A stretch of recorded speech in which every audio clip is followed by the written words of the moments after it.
What is up, everybody? Ryan from Sports Card Radio. That's right. We are back so soon. It's Monday, March 20th.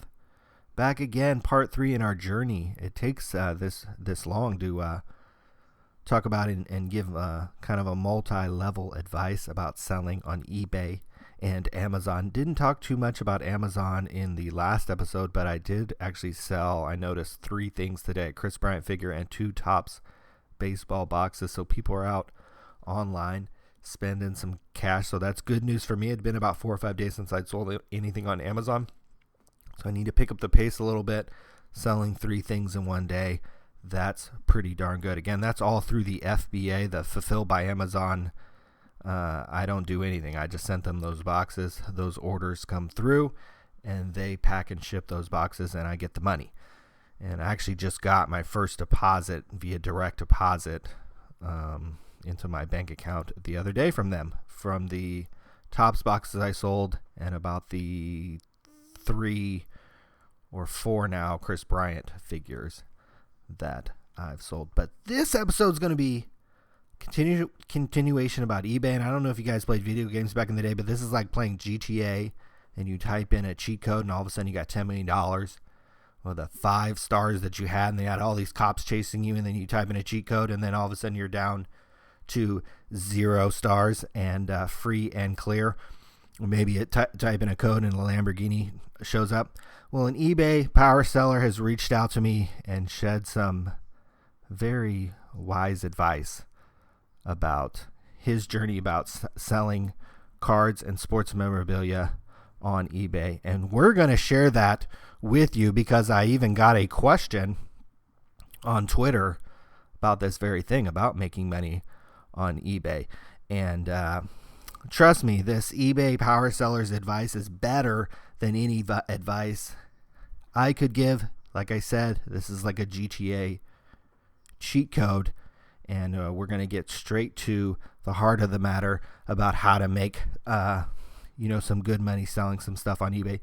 And because we get to do that, I finally get to jump into how I've made a lot of money on eBay, well into the 6 figures, straight cash homie, from eBay without having to sell anything.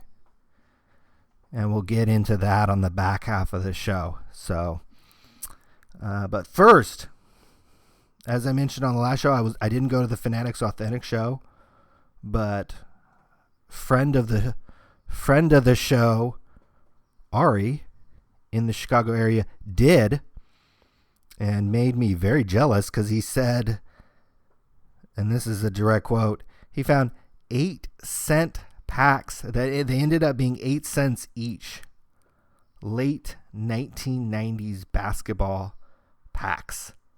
So if that doesn't make you jealous, and if that doesn't make you want to go to the next Fanatic show, which I believe is in May, the first week of May, or doesn't make you want to go to the National, which is later on in the summer in July, I don't know what does. 8-cent late 1990s basketball packs. This is at the Fanatics Authentic show that was at the Donald E. Stevens Convention Center in Rosemont, which is a little bit outside of Chicago, which is in the same venue as the huge national convention that I will definitely be going to in July. And now that I heard about these 8-cent packs, you can bet that in May, I'm going to be trying to go out to this Fanatics Authentic show.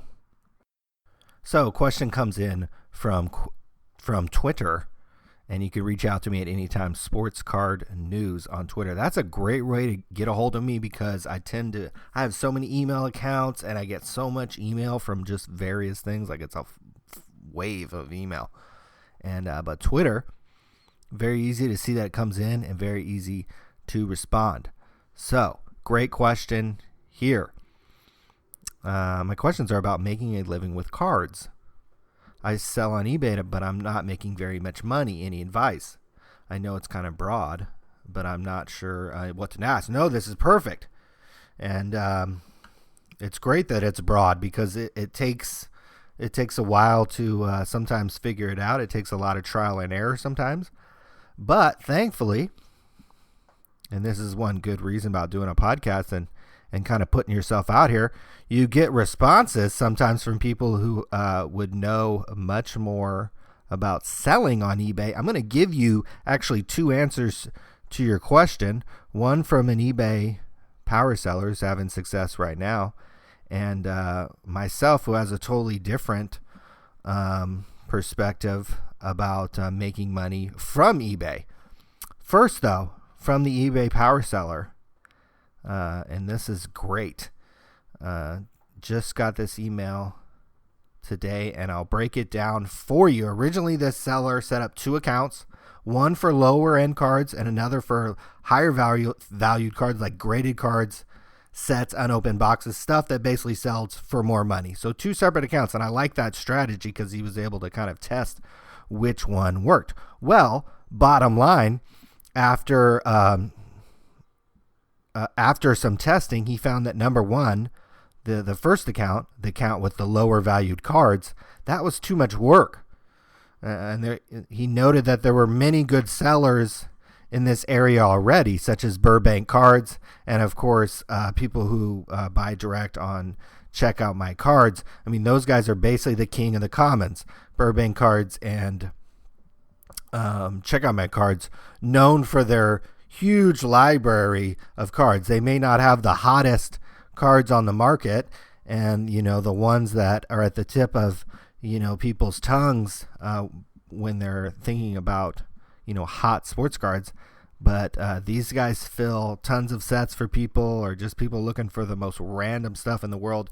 Believe me, I've sold almost 100,000 cards on Check Out My Cards, and most of them have been these lower end cards. So again, he notes that it's too much work trying to sell lower end cards on eBay. Bottom line, because you have guys like Burbank Cards, you have guys like Check Out My Cards, you have other sellers in that niche that do a really good job of selling these low end cards for $1, $2 here or there.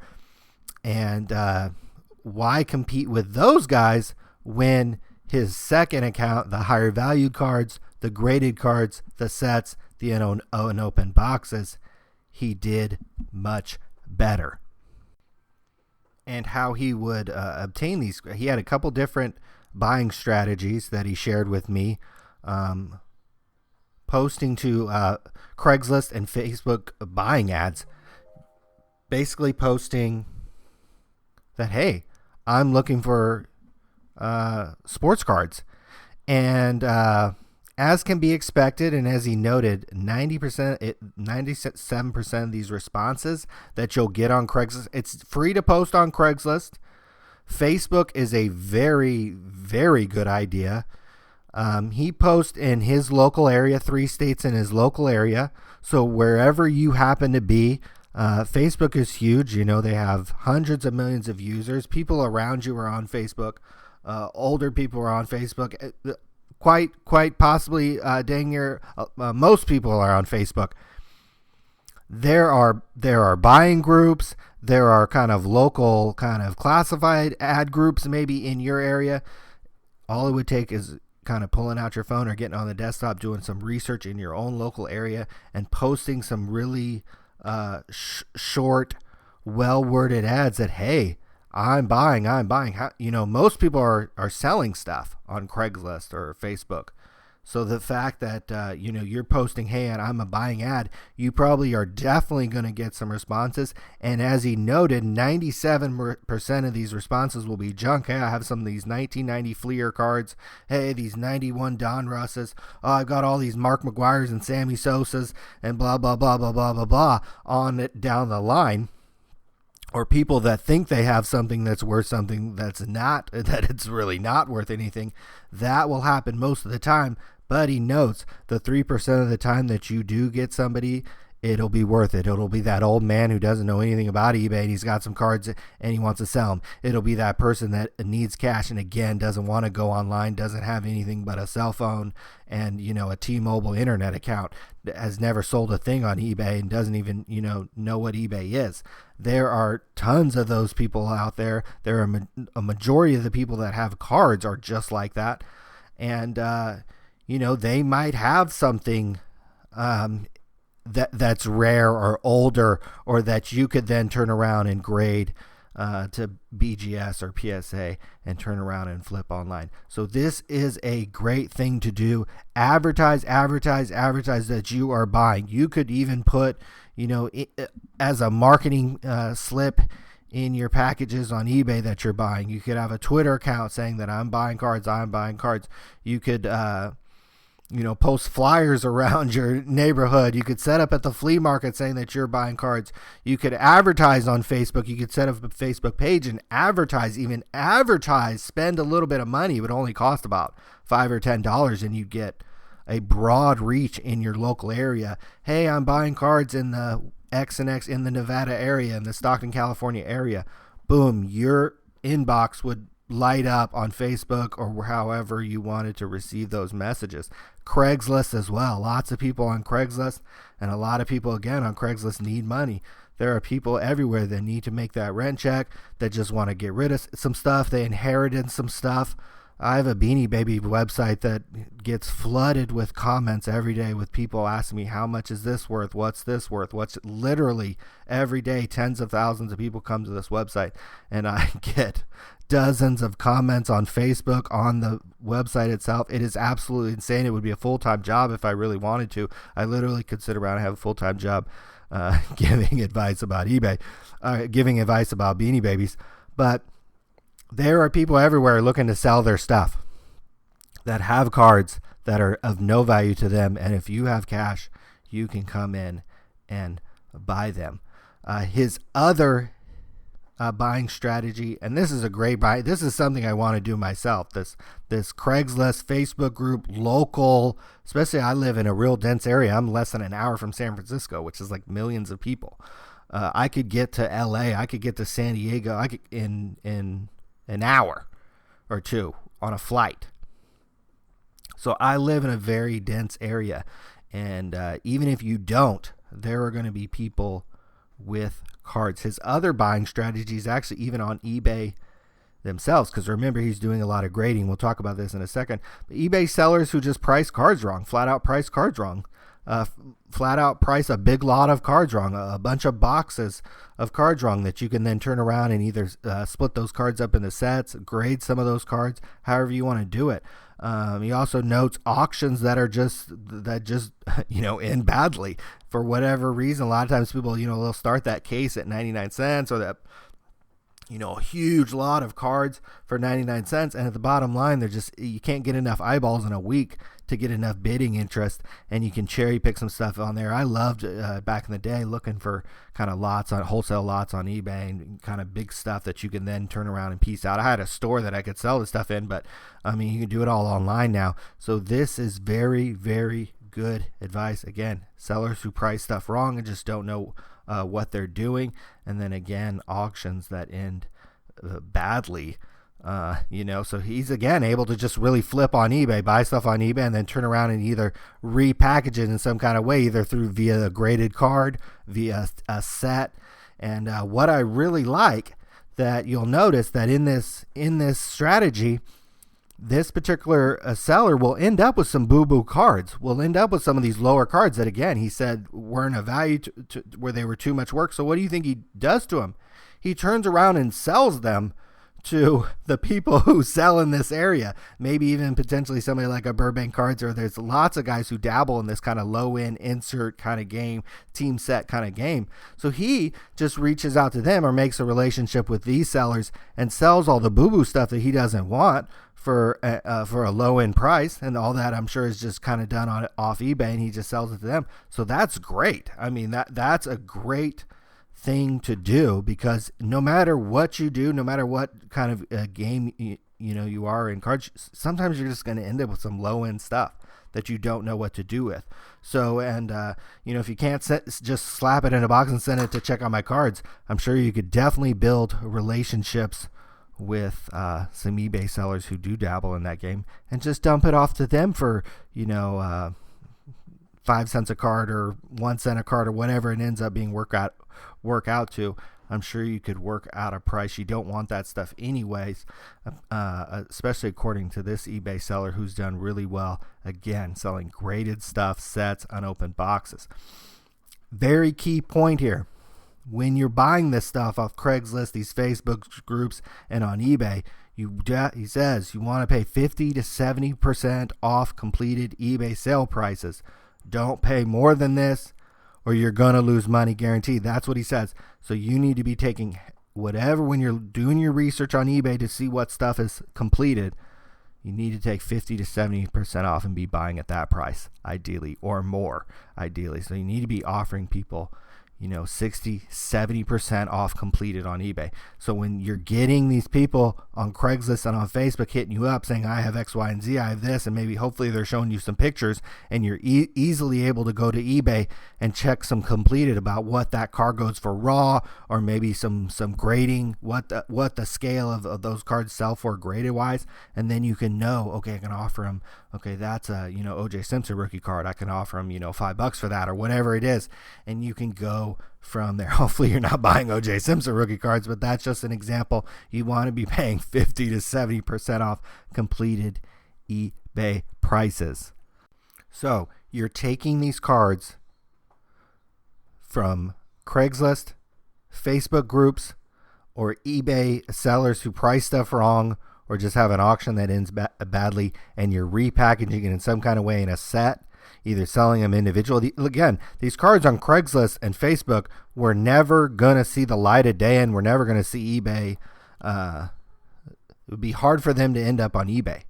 So you're going to end up with stuff that you're either going to be able to slap right onto eBay, you're going to turn around and send it to Beckett and get it graded and add value to that card, and maybe get a really good grade on that card and add a lot of value. You maybe pick up some complete sets themselves and sell them directly. Again, you're buying 50 to 70% off minimum. I mean, you could offer these people dirt cheap. Who else is going to be buying this stuff? Who else is posting an ad on Craigslist and on Facebook? I'm buying sports cards. That's like posting an ad saying you're going to buy Beanie Babies. I mean, your inbox would just light up like a freaking Christmas tree. So you have the advantage because you're buying this stuff, and you can wade through all the 97% of the junk offers you're going to get for 1990 Topps cards, and you can cherry pick the good stuff for the people that need money and for whatever reason have some decent stuff, or that old person who has no idea really what their stuff is worth but just needs some money and want to get rid of it, or maybe somebody who inherited the stuff. I get that a lot with Beanie Babies. I inherited all these 100 Beanie Babies. What are they worth? Every day, get that 3 or 4 times a day. I inherited these from my grandmother, my mother, blah, blah, blah, blah, blah, blah, blah, blah, blah. Same things happens with sports cards, and you want to be the person in there buying that stuff at 50 to 7% off minimum, and then you can turn around and do it. This eBay Powerseller, he only sells via eBay, focuses highly on customer service so that you can get that Powerseller rating, and finds advantages with that. He only sells fixed priced, buy it now with the best offer option. I love that. That's the way I sell most of my stuff, and I love the best offer. If you price your stuff competitively with a best offer, and you're willing to take, and you can take a few bucks off, those items are going to sell, and it seems like that works well with this Powerseller as well. He also notes that he set up an LLC. That's a way to structure your business so that he's able to combine his personal, some of his business and personal expenses, like your cell phone, your internet access. You can even deduct your home office in this kind of way too. LLC is a great way to structure your business, and you're able, again, to combine some of these bills that you normally have, your cell phone bill that you normally have, and even if you wanted a different number, you could go over like something like Google Voice and get a different number that just redirects right to your cell phone. So you could give that number out. Like if you don't want to give out your cell phone on Craigslist, I definitely wouldn't do that. But you can give out this Google Voice number so that, is kind of traceable back to your cell phone. It just redirects to your cell phone. It's like it's free from Google. So advice there. So, but what I do want to touch on, and what I think is a key aspect of this eBay Powerseller sales is grading cards. And I think this might be the route I need to go, because I love the fact, I mean, it's such a value add to grade these cards, because one, it's almost like a roll of the dice. You could buy some cards off Facebook or Craigslist or wherever, or maybe, even on eBay, maybe you buy a really cheap unopened case and you open all the cards and you cherry pick all the Corey Seager rookies or the Chris Bryant rookies and you send them in. And it's, that must be a great day when you get that email confirmation from Beckett that your stuff's been graded, and you can go check to see what the grades get. Because, it's like a roll of the dice at the craps table. If you hit some 10s, maybe some PSA 10s, but some BGS 9.5s, or maybe even some, if 9s do well for you. Most of the time you're probably shooting for the 9 and 5s on the modern cards. With the older stuff, it could be a whole range of grades that you could get with the older stuff. But man, you could buy some cards really cheaply on Craigslist and Facebook. Then you could get a good grade on it that, boom, exponentially explodes the value, and then your profit margin is going to explode. Because remember, you already bought these cards at 50 to 70% off eBay. Maybe they were raw. Maybe you sent them into Beckett grading, and that ended up working out to be, I don't know, $12, $15 a card to send in and get back. But what if you got back some 9.5s or some 9s or some really good vintage cards that graded out well, and that exponentially exploded the value of those cards? This is a great strategy. A lot of people even that are in the hobby, don't know about grading cards. One of the most popular pages on Sports Card Radio, which I'll talk quite a bit about a little bit here very shortly in this podcast. One of the most popular pages on that website is how to get your sports cards graded. Who are they? Who even grades the cards? How do you do it? What are the forms you have to send in?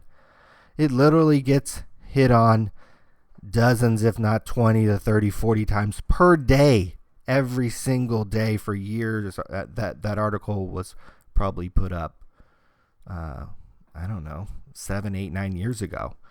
So you can just add up all those times that article has been hit on.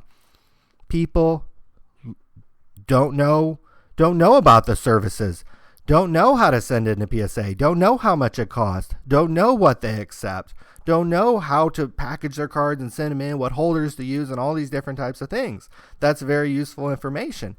And each grading company might have slightly different fees or a slightly different way to send these cards in different forms and stuff. So once you're able to figure that out, this is a great barrier to get over, because you're able to buy these cards again at 50-70% off. Send them in to Beckett. Now, the thing he mentioned to me that I'll have to follow up with him, and mentioned a Beckett grading contract where he was able to get some coupon codes and save money with Beckett. And now I'm wondering if he's like exclusive with Beckett or how that really works out, because that sounds really interesting. And one of his biggest expenses he mentions is the process and the fees associated with grading cards. So any money he can save there is really big for him. So I think that's interesting. I'll follow up with him about the Beckett grading contract and what he meant about that. And I really love this idea of buying cards at 50-70% off. Either sell them in a set, sell them as singles, or roll the dice, send them in a PSA or Beckett. And gosh, if you hit a big score, your profit margin is going to freaking explode. He also sells unopened boxes, and he buys these from the usual suspects. DA Card World, Blowout Cards, the online guys, Steel City. They have access to the closeouts that Topps and Panini does on their inventory. And it's just the way the world works in the hobby that, say, for instance, Topps still has Mountain, or a distributor of Topps, a one of their authorized distributors, has a mountain of Topps Update or some kind of Topps base product sitting around, or really, frankly, any product. Blowout, more oftentimes GA, or Steel City will get access to these closeouts. And if you buy these cards at the right time, you can buy these cards, flip these boxes on eBay, either at a later time or even right at the same time. I've done that myself. Or sometimes you can buy these cards, buy these cases at the closeout or very reduced price, and flip these cards yourselves. Pull a bunch of Corey Seager rookie cards and send them into Beckett Grading. Pull a bunch of whoever the flavor of the month is and send them into Beckett Grading, get them back and put them on eBay. That's one way to do that. And oftentimes 6 to 12 months after the product has been out, you're going to see these closeout prices. The website I mentioned on the last episode, DealerNet, it's one great way to track prices because you can kind of see these things happen in real time, even though it is an archaic website. So there you go. Part 1. That was some really good advice from an eBay power seller on how to make some Skrilla, flipping some cards on eBay, getting down, hustling, finding those cards that are sitting in those closets, that are sitting in those boxes in people's garages, unearthing them, finding those people that need cash to pay their bills, getting those cards, finding those diamonds in the rough, weeding through the 97% of the junk, the 1990s junk, and all the junk that you have to kind of, say, hey, I'm just not interested in that stuff, to get to the good stuff. It can pay off.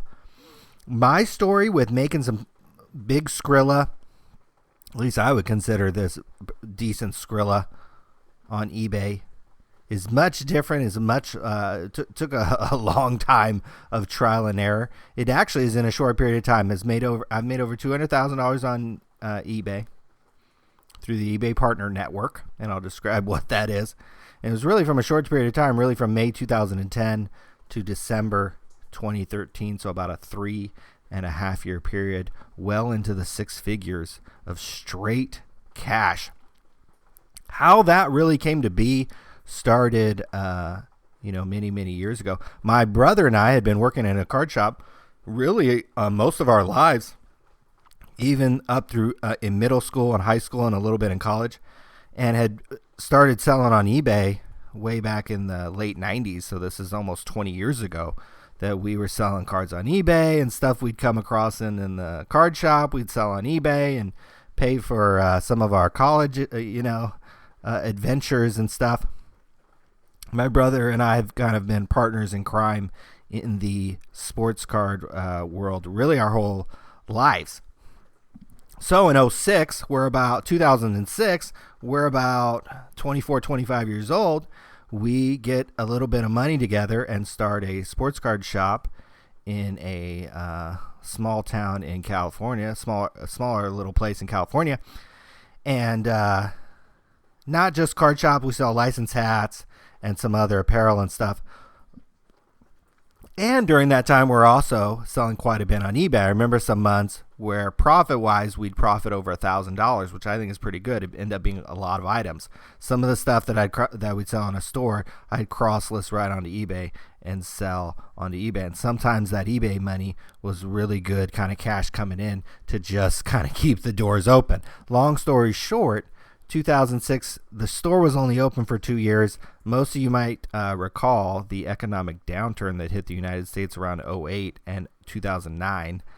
And, we saw that as bad as anybody. But I can speak for myself. I wasn't a very good business person.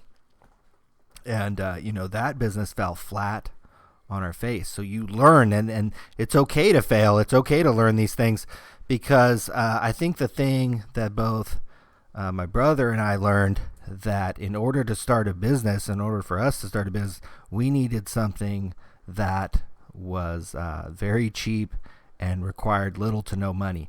A retail store requires inventory, requires rent per month, requires all this time and a lot of money to set up. You need all these things in place to have a fully functional store. That costs quite a bit of money, not only in the initial setup, but the ongoing process of that. And if you have any kind of slip in your sales, any kind of downturn, it can get really, really bad. And when you mix in on top of that, you have personal bills, and you got to live somewhere, and you got to eat, and you got to try to enjoy your life.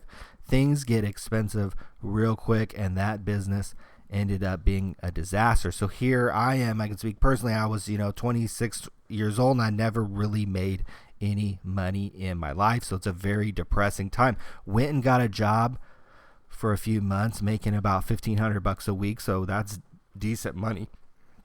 That's decent money for me, who had never really made any money before. Meanwhile, my brother's still trying to figure out a way to hustle some income together, and in that process, he started some websites, including Sports Card Radio. And even this was in 2009, and as I mentioned, we really didn't start making money on Sports Card Radio until about May 2010 is when the first $2,000 check came in from eBay Partner Network. And a lot of that was just through accident. eBay, a lot of you, if you don't know, has an affiliate program called the eBay Partner Network. And what it does is, if you have a website, or nowadays if you just have a Facebook or a Twitter account, and you want to post or talk about or link to an item on eBay, or a search result, or somebody's eBay store, or the homepage itself, or some completed auctions, you could take that link. They make it real easy now, but back in the day, you had to create a link through the back end of the eBay Partner Network and put that link on your website. And if you got traffic to your website and somebody clicked on that link, and back in those days, if they bought anything in a 10-day period of time, you as the website person, would get 50% of eBay's revenue off that. So say, for instance, if somebody went to your website, clicked on this eBay link that you put up, they went and bought a $100 card, eBay's probably going to make about $10 on that through the eBay final value fee. So eBay's going to chop you off at least $5 from that, selling that $100 card. So you can see, if you could do that once, that's great. That's $5 that you made on your website. If you could do that, 10 times in a day, that's $50. That's pretty darn good. If you could do that, 1,000 times in a day, that's real money. And, I will say that I've been very fortunate in my life to have somebody, like my brother, who basically did a lot of the setup, a lot of the initial idea, the whole conception of Sports Card Radio was his idea.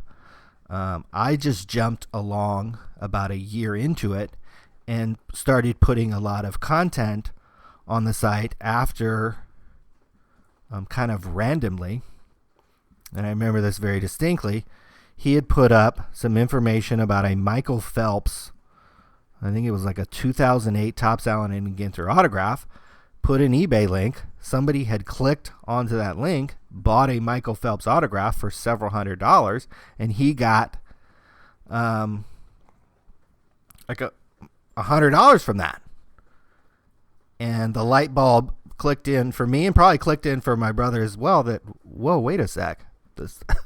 That's all I had to do was put up a link, and somebody clicked on it, bought a Michael Phelps autograph, and I got $100.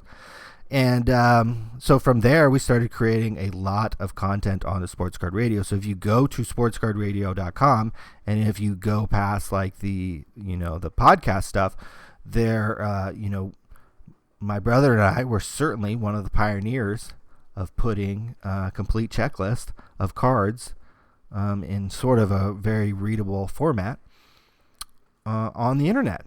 Because at the time when we were putting up product information for new products, there was not a whole lot of information. There was some information on Beckett, and there was some information on Sports Card Forum, and there was some distributor websites that had information, but a lot of it wasn't very good, and a lot of it was just information from when they pre-sold the product. There wasn't a whole lot of information about cards that when they came out, when the set came out, and when there were all these pictures of cards on eBay, and there was a checklist of cards out there.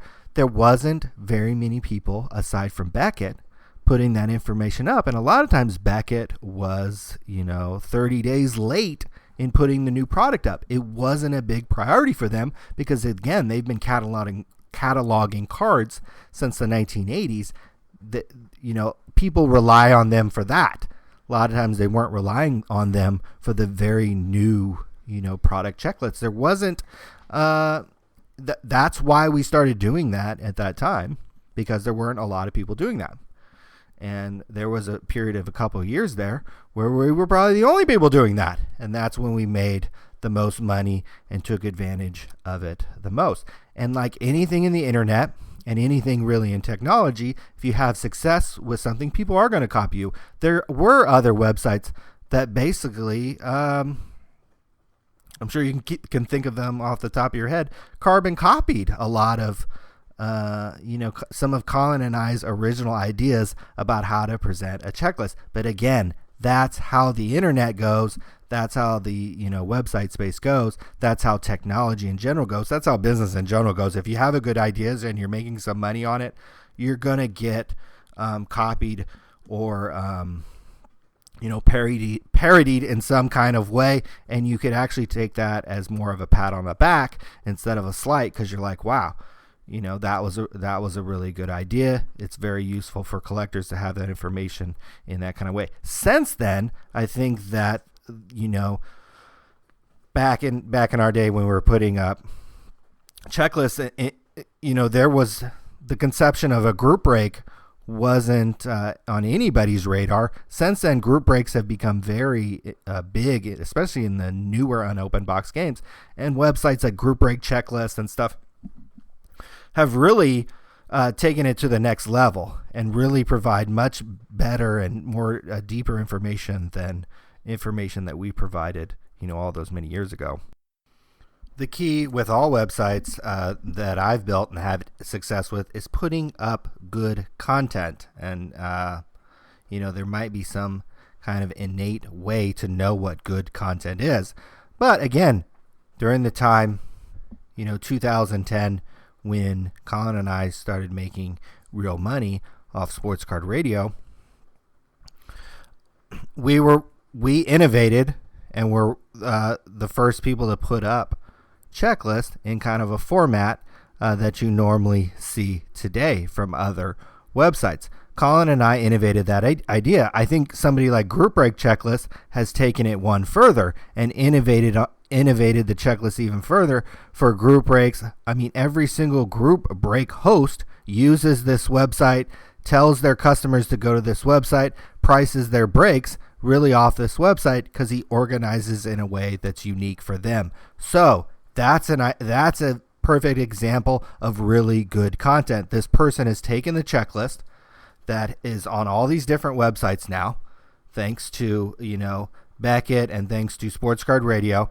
Now everybody's, there's quite a few of these different websites that have started to put up checklists.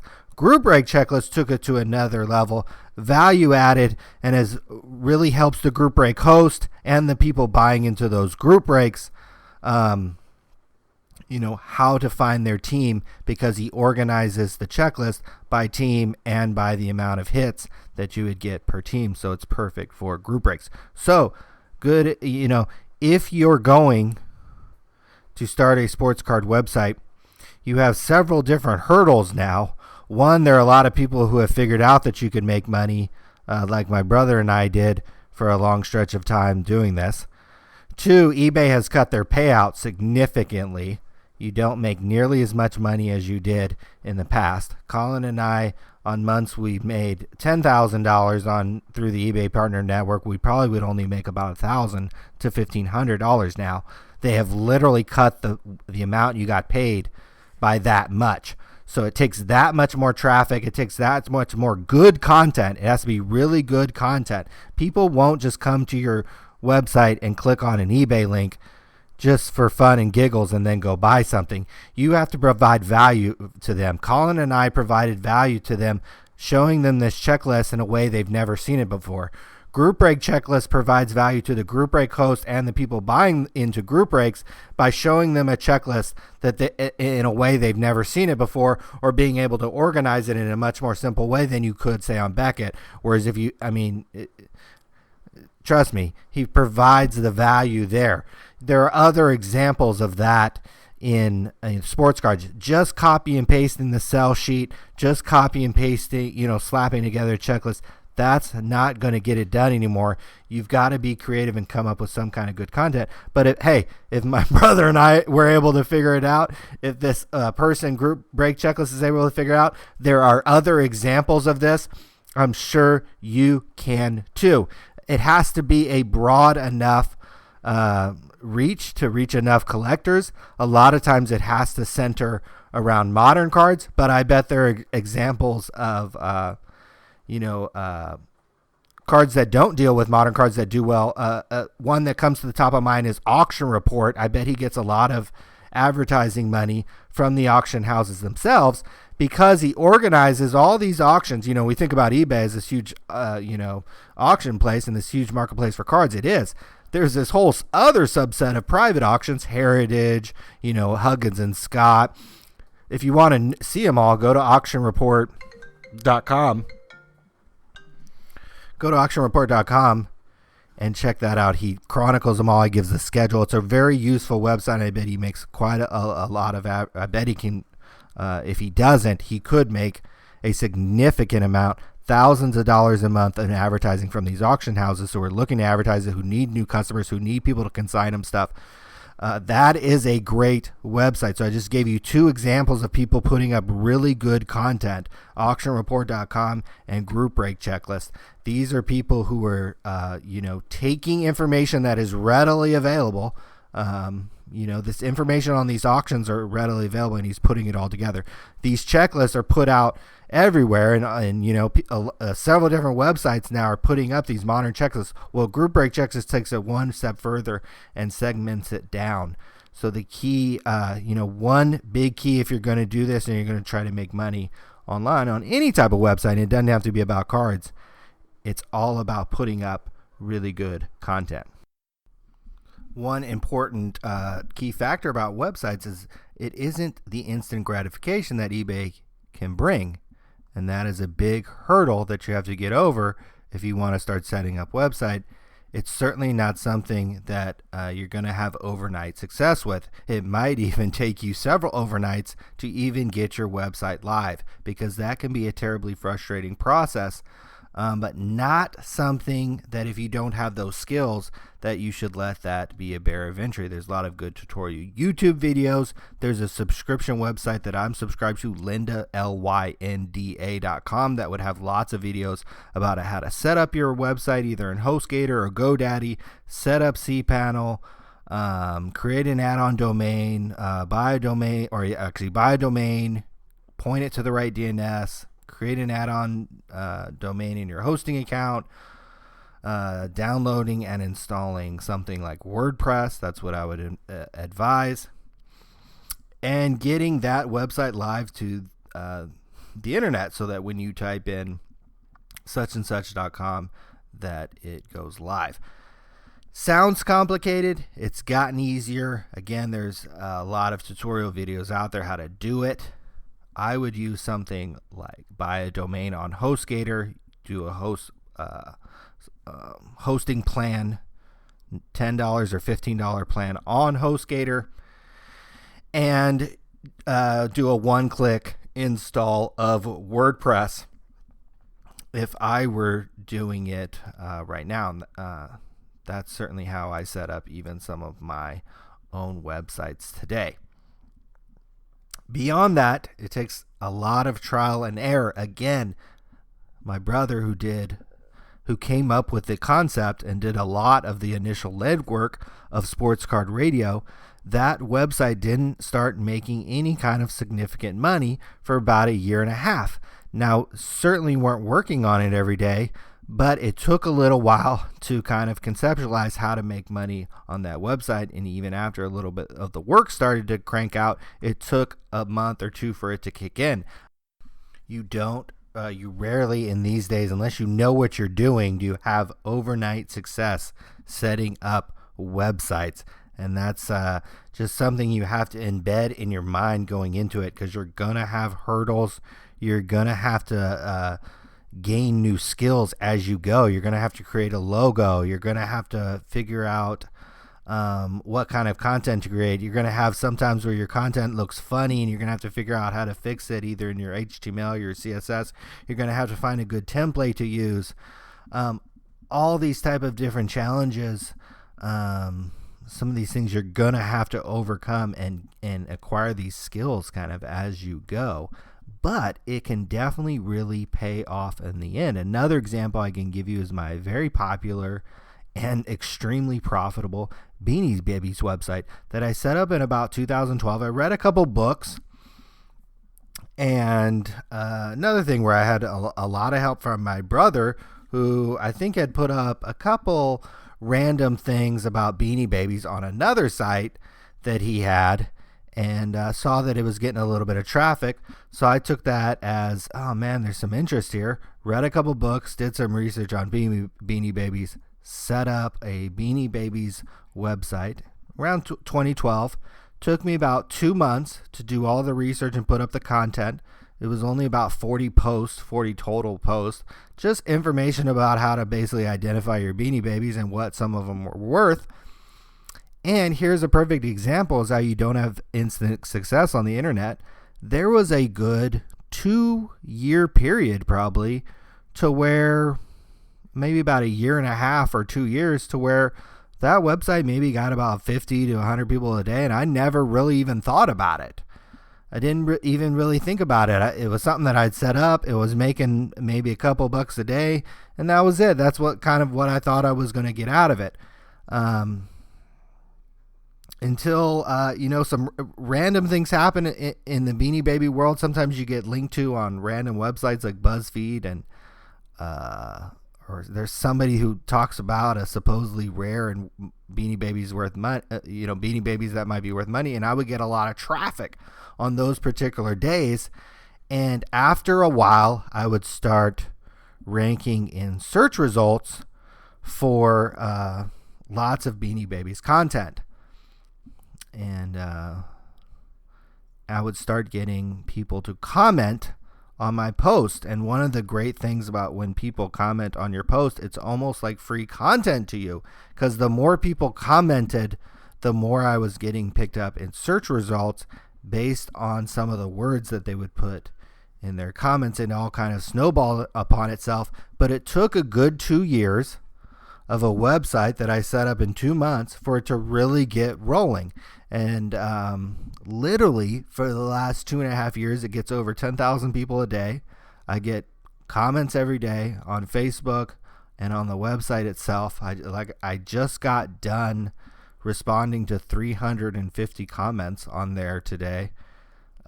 It's quite incredible. Beanie Babies are fairly complicated. I would say they're definitely, to identify a Beanie Baby, it's a little more complicated than identifying a card. I think I could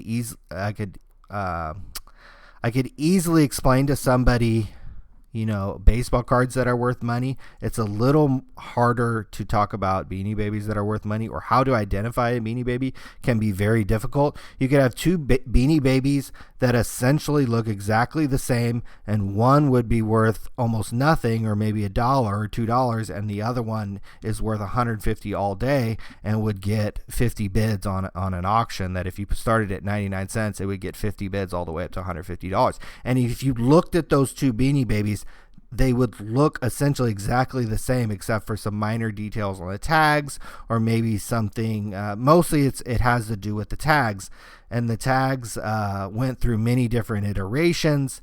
It can be very, very confusing, because think about it. The Mickey Mantles, you can tell a 1952 Mickey Mantle and a 1953 Mickey Mantle apart. Whereas it's difficult to tell a first generation Patty the Platypus between a second generation Patty the Platypus. But that's one distinct advantage that makes my website very popular, because Beanie Babies are confusing. And it's confusing about the values, which ones are worth something, why is this one worth something and this one's not, why are all these ones not worth anything. And you end up getting significant traffic basically from the snowball of comments that I've gotten on that website. The comments themselves are what really drive a lot of the traffic to the site, because I don't post a lot of content on that website because it's not something that interests me too much. But I've made, I've made actually, now that I think about it, I've made over 6 figures on that website now. I've had some massive months where you can get lots of traffic. I've been linked to on BuzzFeed. I've been linked to on popular UK blogs, and you can get massive amount of traffic in one day, in some days. And again, all from a website that I basically set up in 2 months and haven't done a whole lot of work on since, except to respond to people on comments and try to help out people in some ways that I can with Beanie Babies. But I think what you really should do is don't go out and set up a Beanie Babies website. You really should stick with stuff you know. So putting up good content and sticking your initial site, if you haven't never set up a website before and you've never had any success making money on the internet, you really should stick with content that you know. My brother and I didn't start making money on the internet until we started putting up content about baseball cards, which was right in our wheelhouse because we've been working in a card shop and selling on eBay and had a card shop for a short period of time. So basically we'd been in the card industry our entire life. And so putting up content and putting up information about sports cards is probably the smartest thing and the most natural thing that we can do. So you could look at your own life, and maybe it's sports cards, maybe it's something else. Maybe there's another hobby or another interest. It could be any type of interest that you have, any interest that you have, you could start a website. I always tell people whenever they ask me about the internet, I always start with the question of, well, what websites do you go to when you're on your phone or you're at home or you're browsing the internet? What sites do you like? What are the sites you go like to read? And they'll tell me a bunch of sites, and maybe this site or this sports site or this site. And then I can tell them, hey, well, why don't you set up, a blog about the Lakers, or why don't you set up a blog about the NBA draft? Or my buddy, I helped him really give him advice about a running website. I'm like, dude, you run all the time, you have all this information, why don't you set up a running site? And he's taken it to like the next level, where he's gotten hundreds of thousands of likes on some of his Facebook posts. He does like kind of some multi-level marketing stuff. He does some stuff that's like well and beyond anything that I could do, but it was really just the kickstart of, well, hey, dude, you're a runner. Why don't you start a running blog? It's very, very, very natural. After you have some success on that, that's when you can maybe start your Beanie Babies, blog that you don't, or jump into a category that you have no knowledge of. I had no knowledge of Beanie Babies, but I'd already hit a home run and made over 6 figures on a sports card blog. Now, putting up good content, sticking with what you know, and creating a really good blog and creating a real good social media presence and creating a really good community, that's one thing, and that's incredibly difficult. That's incredibly difficult and can take quite a bit of time and some stick-to-itiveness. You've got to stick to it and really kind of nurture it and grind at it every day, and it can be very rewarding. Now, monetizing that can be much different. I think my brother and I take that for granted. I would say my brother and I, one of our best skills is probably, at least in the past, was monetizing content. That always came fairly easy to us. I understand how to monetize a sports card blog and how to do that effectively, and also put up good content. So that can be, I see a lot of good sports card content floating around. I don't see a lot of it monetized very well. Sometimes there's not enough links. Sometimes there's too much links advertising. It can go both ways. Not saying that everything I do is perfect, but again, I have a track record and have made a significant amount of money in the sports card world, putting up information that I think people would want to know. Again, you're going to probably have to come up with your own ideas and your own focus because you have your own interest. But you can do it. My brother and I had no experience in the internet before we got started. My buddy, who started a popular running blog, again, had no knowledge of how to set up a website or what it all meant, how to buy a domain and get it to the web, and what was WordPress. Had no idea of that. But you're able to learn. Once you're able to get over that barrier, that shouldn't take that long. If you're able-bodied and have some wit about you, should be able to get through that. And you definitely want to take the advice of somebody, not to toot my own horn, but you definitely want to take advice of somebody who's been there, done that before in the internet game. And my main 2 points is definitely good content, and your initial idea should be something that you enjoy, something you enjoy work on. Don't work on penny stocks if you never bought a stock before. Don't work on Beanie Babies if you have no interest in that. Do a blog on sports cards. Do a blog on the NBA draft. Do a blog on, the high school baseball team in your area. Do a blog on fishing because you've been fishing your whole life and you know everything there is to know about the rods and the reels and the bait and everything on and down the line. There are things that you know that you're an expert of. You might be an expert about cards. You might be an expert about fishing. You might be an expert about celebrity television. You might be an expert about a number of different things. And putting that online can be beneficial, and it could definitely be income for you. So I will definitely be talking much more now that we got some help from our friend, the eBay Powerseller, and kind of unlocked some ideas about eBay for us. I can begin to attack those and try some of those out myself. I like the idea of buying some cards and sending them into BGS and then selling them. I like that. I really like that. And I think there's some money there, and I think you can have some explosive profit margins by getting good deals and then getting good grades on your cards. I found a little bit of success on Amazon. I've sold, it looks like 4 things today. That's really good. And I'm going to continue to milk that and then also talk about that on these podcasts. But since we've gotten through some hurdles here and we're on our 3rd episode talking about this, I feel like in the further episodes, if I keep talking about business, I can dive further about how to make money online.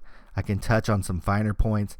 A lot of this is like kind of really skimming the surface and really just giving a broad outline. But it is possible. It is possible.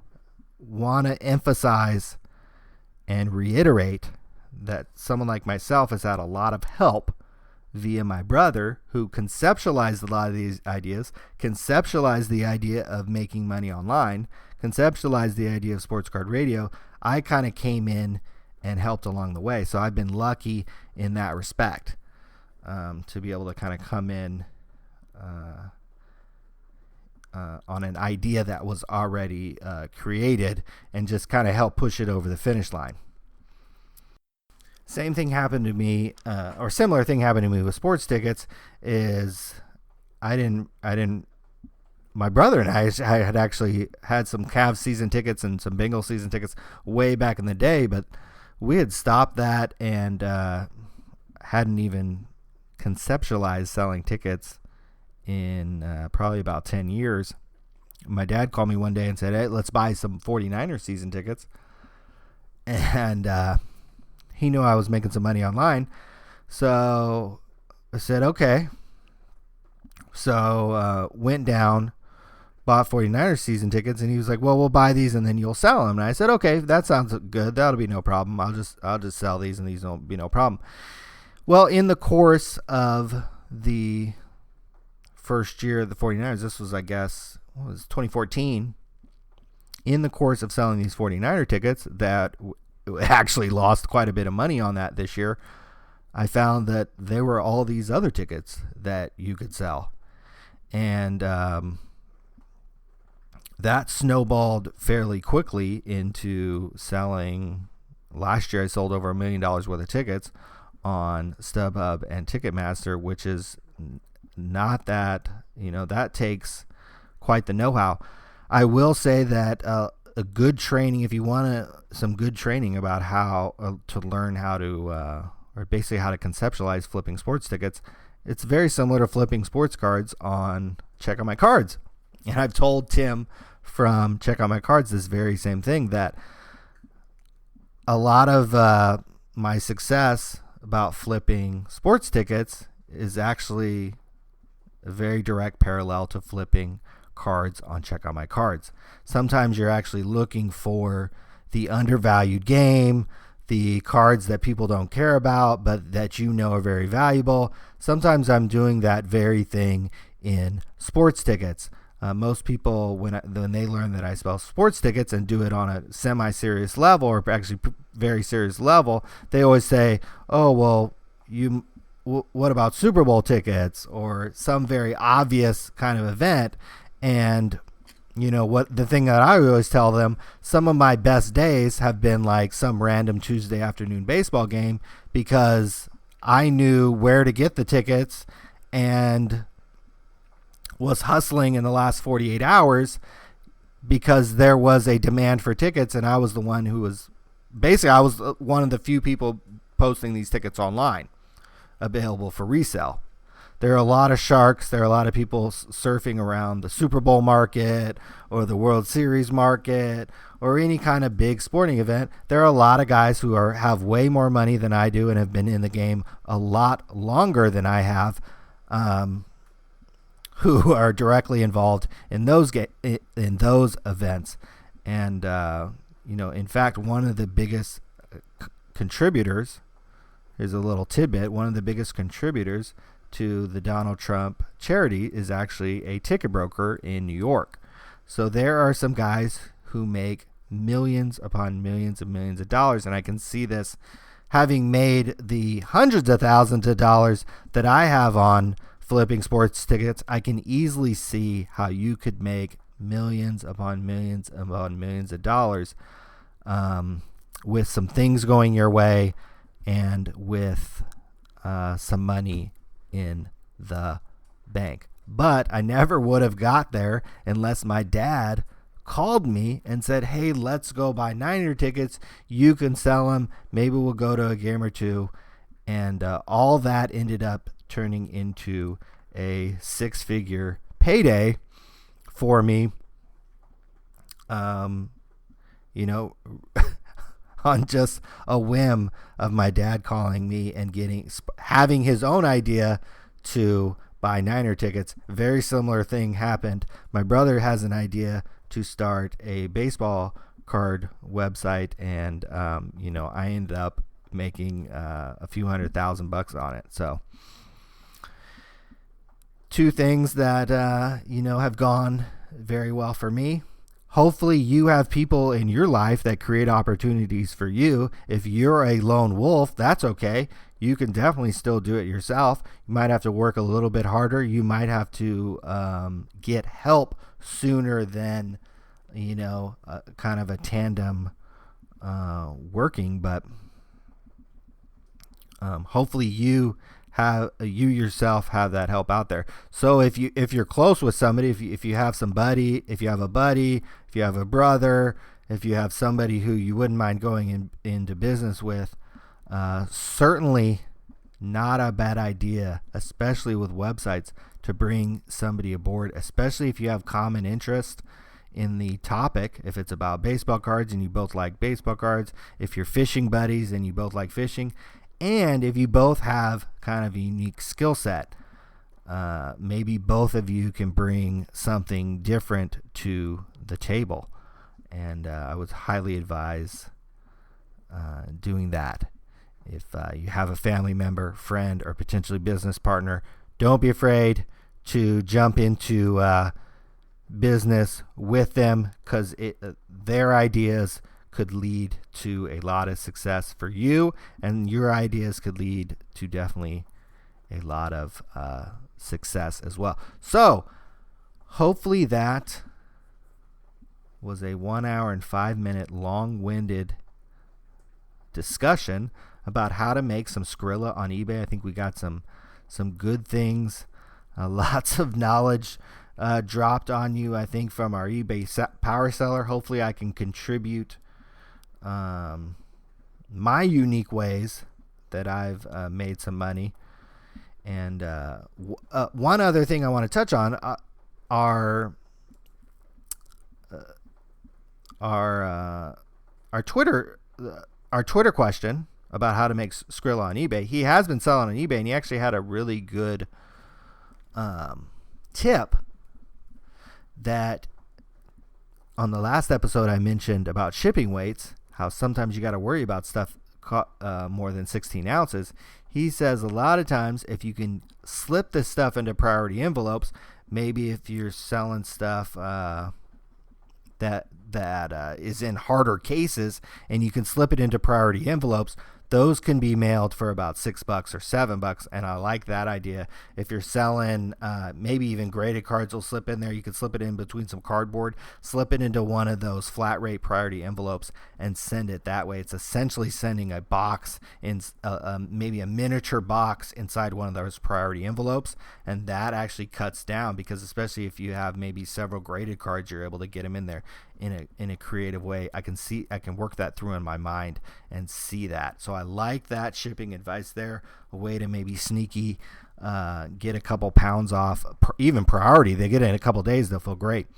One other advice, just quickly, my own selling advice, definitely I'd highly advise turn on the eBay global shipping and advertise that you ship international. I've already sold 3 things doing this. A pair of 49ers 4XL Reebok shorts, a Batman starter deck, and just today I sold 2 boxes of Coca-Cola Pogs to a buyer in the UK. So I would highly advise turn on the eBay global shipping. If you don't know how it works, basically what you do is you just turn it on, and if somebody from the international, if somebody from outside the US buys your item, eBay just calculates the cost that it's going to cost to ship to them, and they just charge the buyer that, and you just ship your item to an eBay global shipping warehouse. There's one in Kentucky, there's one up by Washington. So you could charge free shipping. You don't have to worry about international shipping rates. That's why I love this program, because you don't have to worry about anything. You can charge free shipping. You just set your US shipping rate, and then this person, when they're buying, they just have to pay above and beyond eBay, because what eBay is going to do when you ship your thing to Kentucky, they're going to take it, they're going to put the customs label on it, they're going to make sure that it gets there, they're going to put a tracking label, they're basically going to do the shipping for you, and that's why they're charging the buyer, and then they take that money. So it's a great service. I remember back in the day I used to sell a lot of international stuff. That's when it was a little cheaper to send stuff. But this is a great way to, one, not have to deal with the hassle of dealing with an international buyer and capturing those sales. Because again, I've sold 3 things. I haven't sold that many things in the last month and a half I've been doing this. So to sell 3 things through the global shipping program, I really like that. And definitely advertise in your auctions that if you're an international buyer, you just use eBay global shipping at checkout. A lot of times they'll already know what that means, because if they're an experienced eBay person, from the international eBay person, they've already dealt with this. And this is a great service that they offer. And if you don't have it clicked on, I highly advise using this for all of your listings, because it opens up a whole new market for you. But I think that's it. Close this out. And a little three-part, this was, almost a three-part thing on selling on eBay. I think we got some good things out there, and have many more things even in my own head that I'm thinking about it right now, how you could really advertise yourself better and put flyers and put mailers inside your packages and really brand yourself on and off eBay, how you could really drive incremental sales. Even if you're having success on eBay, I think there's so many things that you could do to just drive even more business to you. So we'll discuss those things on future shows. Hopefully the sports card world stays a little boring, nothing juicy, no new stuff, and we can continue on these business points, because I think they're really good, and you can learn a lot of things from cards. Even if you never make a lot of money from selling cards, you can still turn that into great success. Again, I've never really made a lot of money selling cards, but I made a lot of money posting free information about cards on Sports Card Radio and just collected the ad revenue. I've only made probably about maybe, I don't know, $8,000 or $10,000 on Check Out My Cards, slanging little common cards that I flip. But because I flipped cards on Check Out My Cards, I ended up selling $1 million worth of tickets on StubHub and Ticketmaster, because it's a very similar thing and it's a similar skill set. So just because you don't end up making a ton of money from cards, there's so much you can learn from providing good customer service, learning what to buy stuff at, learning what to sell stuff at, just learning a market, learning a cards market, understanding what Topps cards sell for, and understanding what Chris Bryant rookies cards sell for, and understanding the fluctuations in those market. All those things are so very important, because you could then, turn around and learn the stock market. You could turn around and learn about Beanie Babies and put up a Beanie Babies website that earns $1,000 a month. You could sell tickets on StubHub and Ticketmaster and make six figures in a very short period of time. I make a lot of the money I make on Ticketmaster and StubHub in a very short period of time, in a 4 or 5 month window, maybe 6 months. And it's getting up and it's grinding 10, 12, 15 hours a day. Boom, boom, boom, boom, boom, making a lot of money, and then turning it off around January and February and around this time. That's why we can have a second podcast in the last couple of days. Hopefully, maybe we'll do a couple more. And I enjoy doing this. It's fun. It's certainly not profitable, but it is fun. But you never know. Maybe this podcast will be my next $100,000 idea. I love it. Let's do it.